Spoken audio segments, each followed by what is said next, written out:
ബീവിയാണ്. അവർ ചെയ്ത ത്യാഗങ്ങൾ ഇത്രയെന്നറിയോ? നിങ്ങൾക്കറിയോ? ഉമയ്യത്തിൻ്റെ ഒരു ഒട്ടകത്തിൻ്റെ 2 കാലിന് 2 കാര് കെട്ടുകയാണ്. സുമയ്യ ബീബി റളിയല്ലാഹു അൻഹുവിൻ്റെ 2 കാലിന് കാര് കെട്ടുകയാണ്. എന്നിട്ട് സുമയ്യ ബീബിനോട് പറയുകയാണ്, ഉമയ്യത്ത്, നീ വിശ്വസിച്ച ദീനിൽ നിന്ന് നീ പിന്മാറുകയാണെങ്കിൽ ആ കാര് കെട്ടി ഒഴിവാക്കാം.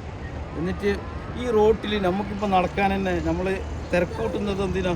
വെയിൽ വരുന്നതിന് മുമ്പൊന്ന് സിയാറത്ത് ചെയ്തിട്ട് റൂമിലേക്ക് എത്താമെന്ന് വിചാരിച്ചിട്ട് സുമയ്യ ബീബി റളിയല്ലാഹു അൻഹ വെയിലത്ത് ഒട്ടകത്തിൻ്റെ കാലിൽ കാര് കെട്ടിയിട്ട് ഇങ്ങനെ വലിച്ചു കൊണ്ടുപോകാം. സുമയ്യ ബീബി റളിയല്ലാഹു അൻഹ പറയുകയാണ്, ഒരു കാരണവശത്താലും ഞാൻ വിശ്വസിച്ച ദീനിൽ നിന്ന് ഞാനത് പിന്മാറുന്ന പ്രശ്നമില്ല.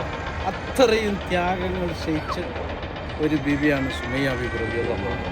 അവരുടെ ഖബറാണ് ഇവിടെ കിടക്കുന്നത്. അതേപോലെ തന്നെ നമുക്കറിയാം, ഇസ്ലാമിൽ ഹബീബായ സല്ലല്ലാഹു അലൈഹി വസല്ലമ തങ്ങളുടെ കാലത്ത് പെൺകുഞ്ഞ് ജനിച്ചു പോയാൽ ജീവനോടെ കുഴിച്ചു മൂടുക എന്നുള്ള ഒരു ആദ്യത്തെ ഒരു സംഭവം. അങ്ങനെ ഒരുപാട് കുഞ്ഞുങ്ങളെ ജീവനോടെ ഒരു തെറ്റ് പോലും ചെയ്യാതെ ജനിച്ചു എന്ന കാരണം കൊണ്ട് കുഴിച്ചു മൂടപ്പെട്ട ഒരുപാട് കുഞ്ഞുങ്ങൾ ഇവിടെ കിടക്കുന്നുണ്ട്. പ്രിയപ്പെട്ട മുഅ്മിനീങ്ങളോട് ഓർമ്മപ്പെടുത്തുന്നു, ആ കുഞ്ഞുങ്ങൾ ഒരു തെറ്റും ജീവിതത്തിൽ ചെയ്തിട്ടില്ല. ചെയ്ത തെറ്റ് ഉമ്മ പെണ്ണായിട്ട് പ്രസവിച്ചു എന്ന കാരണം കൊണ്ട് അവരുടെ മതത്തിന് നമുക്ക് നൽകട്ടെ. അങ്ങനെയുള്ള ഒരുപാട് ദുആഇന് ഇജാബത്തുള്ള طه وياسين وحميم نبي